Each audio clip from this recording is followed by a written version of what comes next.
warahmatullahi wabarakatuh. Halo semuanya, perkenalkan nama saya Selvi Puspita Sari Dewi, NIM 112310634 dari Universitas Pelita Bangsa.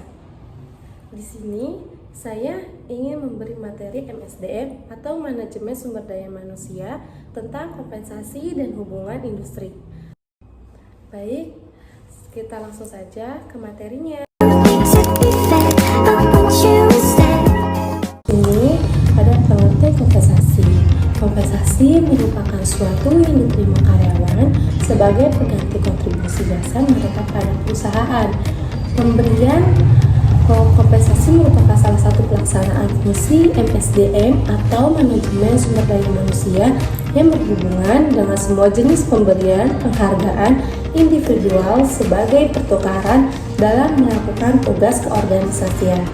Kompensasi merupakan daya utama atas keahlian atau pekerjaan dan kesetiaan dalam bisnis perusahaan pada abad ke-21 ini. Kompensasi adalah total seluruh imbalan yang diterima para karyawan sebagai pengganti jasa mereka. Tujuan umum pemberian kompensasi adalah untuk menarik, pertahankan, dan memotivasi karyawan. Selanjutnya ada tujuan kompensasi efektif. Yang pertama ada memperoleh SDM yang berkualitas. Yang kedua ada mempertahankan karyawan baru. Yang ketiga ada menjamin keadilan. Yang keempat ada penghargaan terhadap perilaku yang diinginkan. Dan yang kelima ada mengendalikan biaya. Yang keenam ada mengikuti aturan hukum. Yang ketujuh ada memfasilitasi pengertian. Yang kedelapan meningkatkan efisien dan administrasi. Terus selanjutnya ada jenis-jenis kompensasi. Jenis-jenis kompensasi itu ada dua, ada yang finansial dan non finansial. Dan yang finansial juga ada dua, ada yang secara langsung dan tidak langsung. Yang secara langsung itu kayak pembayaran pokok atau gaji dan upah. Terus ada pembayaran prestasi, ada pembayaran insentif kayak komisi, bonus, bagian keuntungan dan lain-lainnya. Terus ada pembayaran tertangguh, terus ada tabungan hari tua, dan ada saham kumulatif.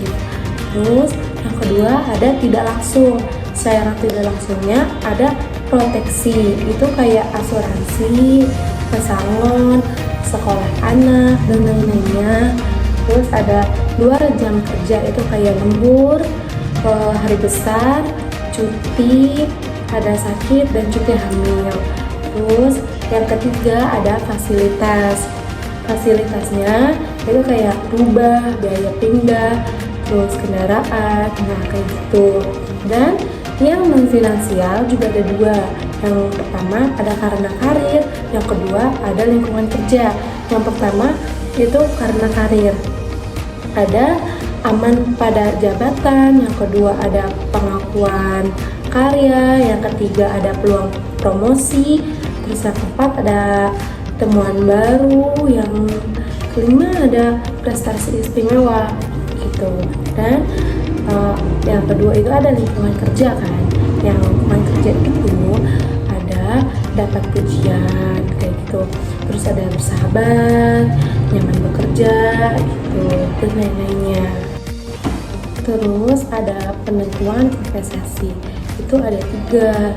Yang pertama harga atau nilai pekerjaan, kayak melakukan analisis jabatan atau pekerjaan, terus kayak melakukan survei harga pekerjaan sejenis pada organisasi lainnya.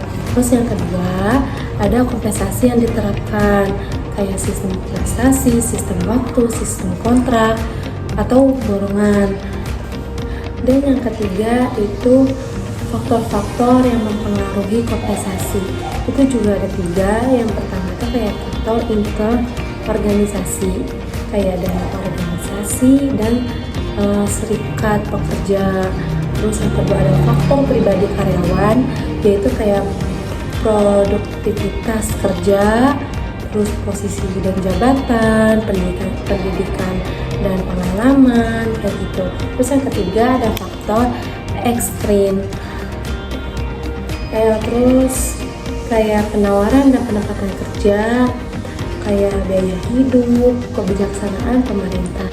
Terus di sini juga ada unsur-unsur kompensasi, itu ada sistem imbalan, terus strategi pemberian imbalan, terus imbalan total, terus ada remunerasi total, ada gaji atau upah pokok, terus ada evaluasi jabatan, ada analisis tarif imbalan di pasar, terus ada tingkat dan struktur imbalan, terus ada imbalan situasional, ada maslahat tambahan, manajemen kinerja, dan imbalan non finansial.